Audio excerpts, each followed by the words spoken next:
যাচ্ছে, তোমার এগুলো একটু তুলে দাও সিএনজিটা গো।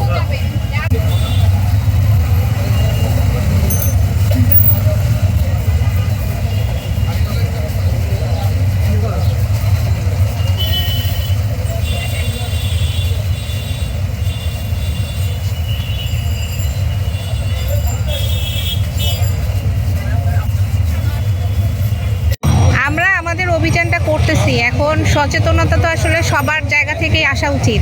দেখা যাচ্ছে যে ভিতরে যে দোকান আছে, ব্যবসায়ীরা আছে, তারাই হচ্ছে এই যে বিভিন্ন ধরনের হকারদেরকে হচ্ছে আবার বসতে দিচ্ছে। তো আমরা এই জায়গাগুলোতেও হচ্ছে কাজ করতেছি।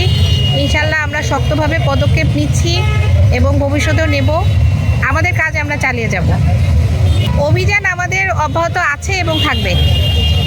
এই যে বারবার চোর পুলিশ খেলা, তো এইভাবে তো আসলে হয় না। তাদেরকে এই মেসেজটা তো বারবারই দেওয়া হয়েছে যে যেই জায়গা একবার উচ্ছেদ করা হয়েছে, যেই রাস্তা চারটা, এই জায়গাগুলো বাদ দিয়ে তাদের হচ্ছে চিন্তা ভাবনা করার জন্য। এই ঘুরে ফিরে একই জায়গায় আসবে, আবার আমরা পুলিশ উঠিয়ে দিচ্ছি, আবার আমরা চলে গেলে আবার তারা বসছে, এই বিষয়টা থেকে তাদের দূরে থাকাই ভালো। নয়তো আমরা আরও শক্ত পদক্ষেপ নেব।